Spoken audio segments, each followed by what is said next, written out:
Welcome back to another episode of Georgia Forages, the digital series. My name is Dr. Lisa Baxter, and I'm your University of Georgia State Forage Extension Specialist. Today we're going to talk about the importance of forage and hay sampling. A forage sample is one of the least used and understood parts of a good forage management plan. These samples provide valuable information about the condition of the forage and can help guide us in developing feeding plans for our livestock. For instance, a fresh forage sample is strongly recommended before feeding a nitrate accumulating crop to livestock. We can also use a hay test to better match our hay quality to the nutritional demands of the herd or flock and minimize supplementation needs.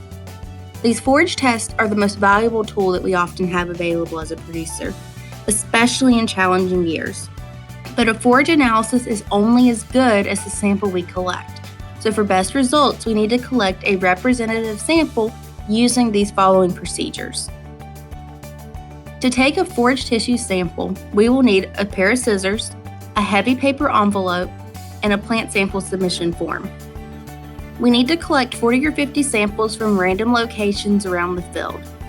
We only want to sample the top 6 inches of the plant at the optimum stage for the best forage quality, which should be prior to seed head emergence for grasses, or about 10% bloom in legumes. Grab the plant in your hand so that your thumb extends to the top of the leaves and then carefully cut below your hand. Place the sample in an open paper envelope to partially air dry for half a day before shipping it to the lab. Do not place the sample in a plastic bag or tightly sealed container as they can decompose during shipping. If you're using a sample to detect nutrient deficiencies, be sure to collect and submit a soil sample at the same time and from the same location as the tissue sample.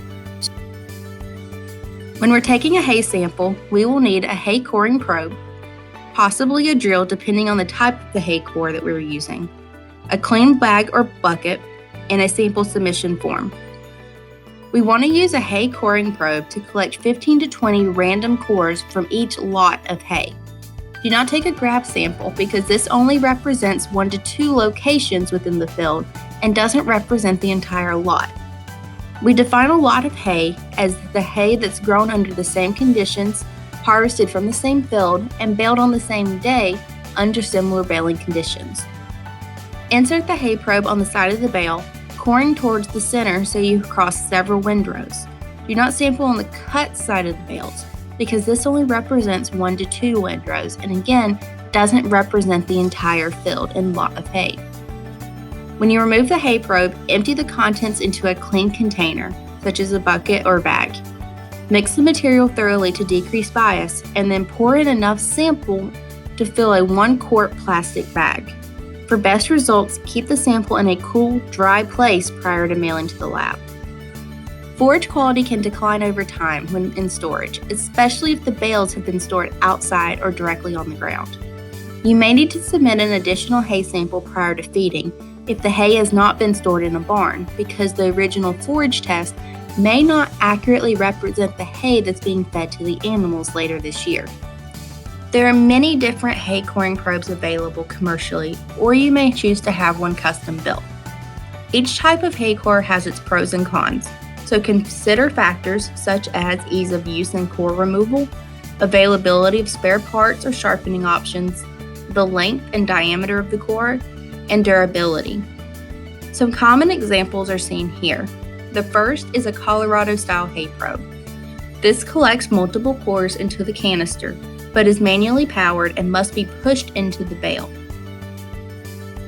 A Penn State probe collects a single core that either needs to be pushed out with a dowel rod or plunger after each use. This can be hand-driven or collected with a drill. Finally, we have a star quality sampler. There are many different options of the star quality samplers available. This one seen here was purchased because it has a bigger diameter that makes the baleage sampling easier. Regardless of the hay core that you purchase, be sure to buy a good drill with a good battery or use a generator, especially if you're collecting a large number of samples. If possible, keep spare parts on hand. Over time, the tips will become dull and drill adapters can break. Each core should have a plunger to push the sample out of the probe. If it does not come with a rubber stop or other safety device on the end, use a tennis ball or something similar to help prevent injury when pushing out the samples. And finally, if you're sampling a large number of bales, it may help to lower the drill whenever you're taking the samples to prevent wear on your arms.